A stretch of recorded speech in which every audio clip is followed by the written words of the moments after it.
අශෝක අධිරාජ්‍යයාගේ කඳුළු පිරිදෑස් මැදින් ශ්‍රී මහා බෝධි අංකුරේ රැගත් නෞකාව දඹදිවිවෙන් පිටත් වුණා. සංගමිත් රහත් තෙරණියගේ රැකවරණය මැද සයුරු රළ තරණය කරමින් ඒ උතුම් වෘක්ෂය ලක්දිව දෙසට ඇදී ආවා.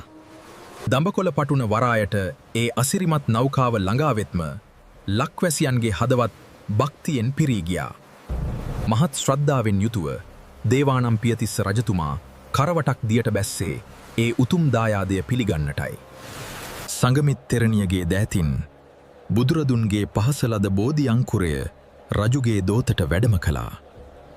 මුළු ලක්දිවම එකම සාදුනාදයකින් ගිගුම් දෙද්දී අහසින් සුගන්ධවත් මල්වරුසා ඇද හැලෙන්නට වුණා. දඹකොළ පටුනේ සිට අනුරාධපුරය දක්වා සතිස් යොදුන් මඟ පෙරහැරකින් උන්වහන්සේ වැඩම කරවුවා. අවසානයේ රන්වන් හිරුකිරණින් නැහැවුණු මහමෙවුනා උයනට ඒ උතුම් බෝධීන් වහන්සේ වැඩම කළා. ලක් පොළව සිපගනිමින් ජයශ්‍රී මහා බෝධීන් වහන්සේ සිරිලක මුල් බැසගත්තේ අපේ ජාතියේ ප්‍රාණය ලෙසින්. එදා සිට අද දක්වා වසර 2300ක් පුරා අපේ ශාසනයේ ජීවමාන සංකේතය ලෙස උන්වහන්සේ වැඩවෙසෙනවා. එදා සංගමිත් තෙරණිය අපට දායාද කළේ හුදෙක් බෝධි අංකුරයක් පමණක් නොවේ. අපේ ජාතියේ සංස්කෘතිය සහ ආධ්‍යාත්මික පිබිදීමයි.